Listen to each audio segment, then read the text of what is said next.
নমস্কার, সুপর্ণা স্টাডি কর্নারে সকলকে স্বাগত। আজ আমি কোডিং ডিকোডিং এর একটি পার্ট ক্লাসে দেখাবো। আজ আমি করাবো কোডিং ডিকোডিং।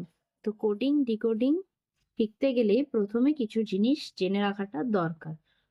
সেটা লেটার শিফটিং এর জন্য বা নাম্বারের ক্ষেত্রে যদি করতে চাও, তো সেক্ষেত্রে এই চার্টটা জেনে রাখাটা দরকার। দেখো আমি এই চার্টটাকে কিভাবে প্রিপেয়ার করেছি। প্রথমে আমি ফার্স্ট লাইনে এ থেকে এম পর্যন্ত লিখেছি। সেটা এ থেকে এম পর্যন্ত ফরওয়ার্ড হয়েছে কোন সাইডে? রাইট সাইডে। ঠিক তারপরেই দেখো সেকেন্ড লাইনটা আমি এন থেকে লিখেছি, এটা ফরওয়ার্ড হয়েছে লেফট সাইডে। তো ঠিক এইভাবে এই চার্টটাকে সাজাতে হবে। আর এখানে আমি এ এর কোড নাম্বার 1, বি এর কোড নাম্বার 2, সি এর কোড নাম্বার 3 এগুলো সব লিখে নিয়েছি। লাইক এস এর কোড নাম্বার 19। এভাবে এগুলো আমাদের কোডিং ডিকোডিং করার ক্ষেত্রে এই চার্টটা আমাদের অনেক হেল্প করবে, অনেক কাজে লাগবে। তো এই চার্টটাকে কাজে লাগিয়ে আমি প্রথমে কয়েকটা ম্যাথ তোমাদের করে দেখাই, তাহলে আরো সুবিধা হবে এটা এই চার্টটাকে বুঝে নিতে। চলো তাহলে প্রথম কোয়েশ্চেনটা দেখে নিই। প্রথম কোয়েশ্চেনটা কি আছে যে if cat is coded as DBU, how is dog written in that code? তো ক্যাট যদি ক্যাটের কোড হয় কি DBU, তাহলে ডগের কোড কোনটা হবে? তো এখানে চলো ম্যাথটা করে নিই। এখানে কি আছে? ক্যাট। তো আমি এখানে প্রথমে ক্যাটটা লিখে দিলাম, CAT, ক্যাট। এবারে দেখো এখানে কি আছে? ক্যাটের কোড DBU। তো আমি ঠিক সি এর নিচে ডিটা লিখলাম, এ এর নিচে বিটা লিখলাম, আর টি এর নিচে ইউটা লিখলাম। ক্যাটের কোড DBU। খুব মন দিয়ে দেখো, তাহলে এটা ভালোভাবে বুঝে নিতে পারবে। ক্যাটের কোড কি লিখলাম? CAT, ক্যাটের কোড হচ্ছে। তো এখানে ক্যাটের কোড হচ্ছে DBU। এবারে দেখো আমাদের এই চার্টটা কাজে লাগবে। এখানে সি এর কোড কি করেছিল? সি এর ক্যাট, CAT, তিনটে লেটার আছে, নিচেরটাও তিনটে লেটার আছে, খুব ভালো করে দেখো। এখানে সি এর কোড ডি। তো সি থেকে ডিতে আসতে গিয়ে কি হয়েছে? একটা নাম্বার ফরওয়ার্ড হয়েছে, দ্যাট মিনস +1 হয়েছে। খুব ভালো করে দেখো, সি এর পরের নাম্বারটাই ডি, তাহলে +1 ফরওয়ার্ড হয়েছে। আবার দেখো এ এ এর নাম্বারটা আছে কি বি, তো এর পরেরটাই বি, দ্যাট মিনস এটাতেও এ থেকে বি। তো এখানেও এ থেকে বি দেখো একটাই ফরওয়ার্ড হয়েছে। এবারে এখানেও আমি +1 দিলাম। এবারে নিচেরটাতে টি আর ইউ আছে, আর একটা বাকি আছে টি ইউ। দেখো টি তো ফার্স্ট লাইনে নেই, তো আমি প্রথমেই বলে দিয়েছিলাম যে ফার্স্ট লাইনে রাইট সাইডে ফরওয়ার্ড হচ্ছে, সেকেন্ড লাইনে লেফট সাইডে ফরওয়ার্ড। তো টি এর ফরওয়ার্ডে দেখো +1 ইউ হচ্ছে, তাহলে এখানেও +1 হলো। তাহলে আমি আমি এখানে খুব ভালো করে বুঝে গেলাম যে এখানটাতে যেটা কোডটা আনা হয়েছে সেটা সবকটাতেই +1 করে আনা হয়েছে। তাহলে আমাকে বের করতে বলা হয়েছে কিসের কোড? না তো ডগের কোডটা আমাকে বের করতে বলা হয়েছে। দেখো আমি এখানটাতে ঠিক যেভাবে আমি +1 দিয়ে কোডটাকে বের করেছি, ঠিক সেভাবেই আমি এখানটাতেও তাই করব। তো ডগ ফার্স্ট লেটার কি আছে? ডি। তো ডি এর +1 করলে কি কোড হবে? না তো ই।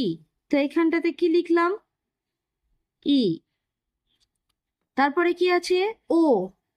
ও কোথায় আছে দেখো? ও ফার্স্ট লাইনে নেই, সেকেন্ড লাইনে আছে। আর আমি প্রথমেই বলেছিলাম সেকেন্ড লাইনে লেফট সাইডে ফরওয়ার্ড। তো সেকেন্ড লাইনে ও এর ফরওয়ার্ড +1 দিয়ে কি আছে? পি। তো এখানে লিখে দিলাম কি? পি। তারপরে জি। জি দেখো এখানে আছে, +1 দিয়ে ফরওয়ার্ড করলে কি হচ্ছে? এইচ। তাহলে এখানে লিখে দিলাম এইচ। তাহলে এই যে এটা হয়ে গেল EPH, ভালো করে নোটিস করো, এটা হয়ে গেল আনসার। EPH।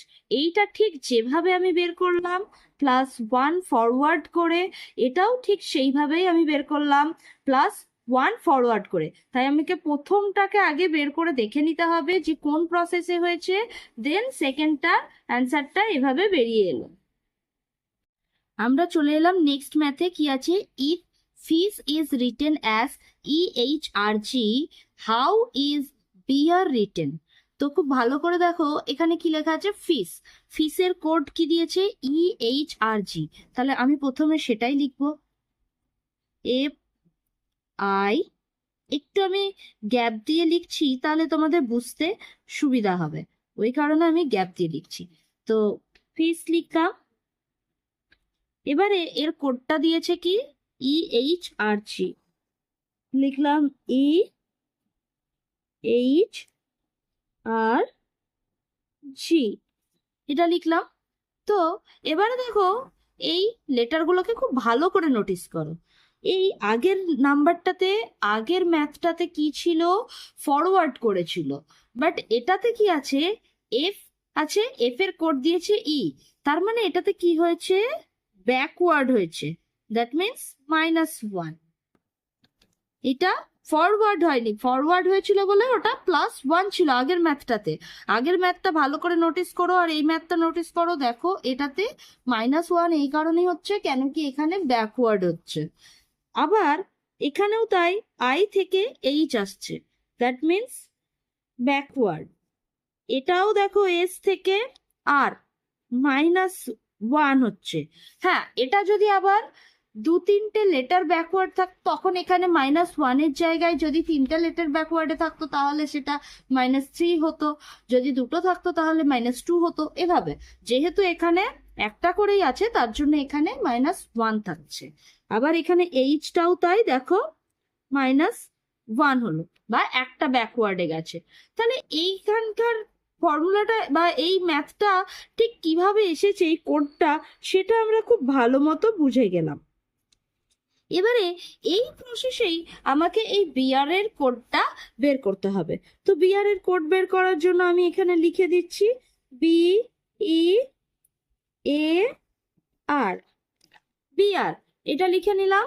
তো এবারে খুব ভালো করে দেখো, এগুলো যেহেতু সবগুলোই আমি ব্যাকওয়ার্ডে গিয়েছিলাম এটাতে, তাহলে আমাকে এখানেও তাই করতে হবে, এখানেও ব্যাকওয়ার্ডে যাবে।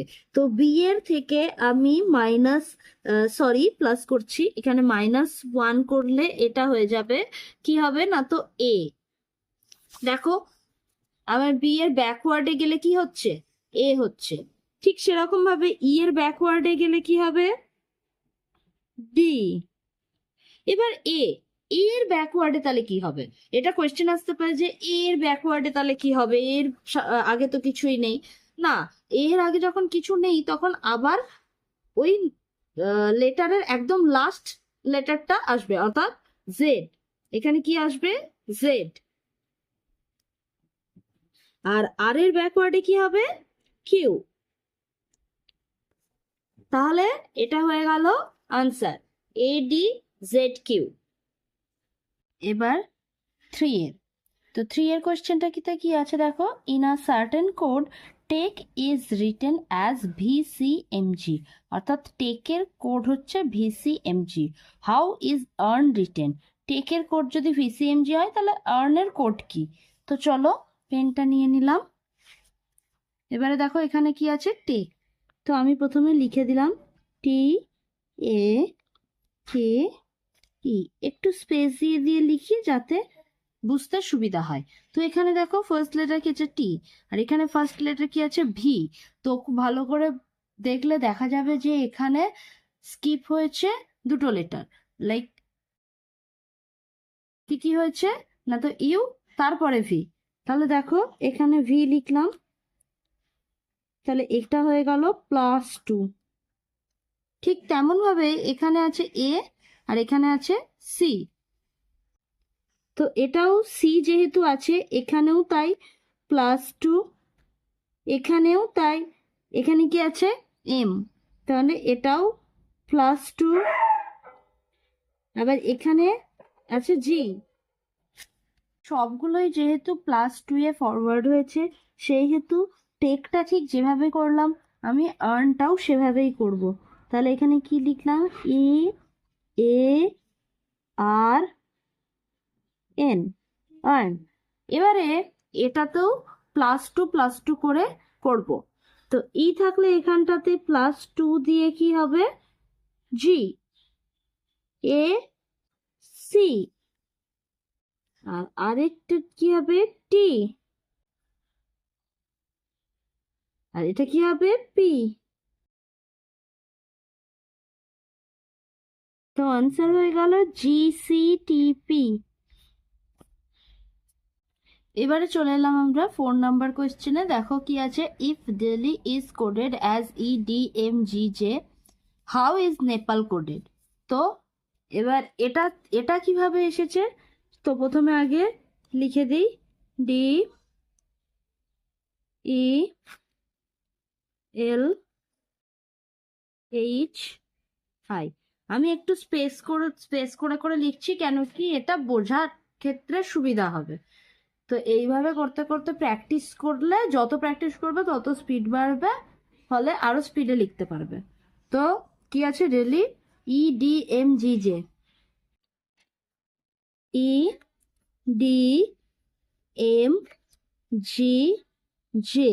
লিখলাম। তো দেখো ডি থেকে তে এলাম, এটা +1 হলো বা ফরওয়ার্ড হলো, এটা খুব ভালো মতো বুঝতে পারছি। আবার থেকে ডিতে এলাম -1, অর্থাৎ ব্যাকওয়ার্ডে গেল। এল থেকে এমে গেলাম, ফরওয়ার্ড হলো। থেকে জিতে এলাম, ব্যাকওয়ার্ড হলো। আবার থেকে যেতে গেলাম, ফরওয়ার্ড হলো। তো এইটা আমি যে প্রসেসে আনলাম বা যেভাবে আনলাম, ঠিক সেভাবেই আমাকে এটাও আনতে হবে। তো কি এখানে কি আছে, নেপাল, NEPAL, নেপাল, এটাকেও সেম ভাবেই করতে হবে। এবারে দেখো, এটা প্রথমে কি, এখানে কি ছিল, +1, তাহলে N থেকেও আমাকে +1 করতে হবে। তাহলে কি হবে, এখানে ও হবে। এটা কি ছিল, -1, তাহলে এখানেও তাই হবে, এখানে হবে ডি।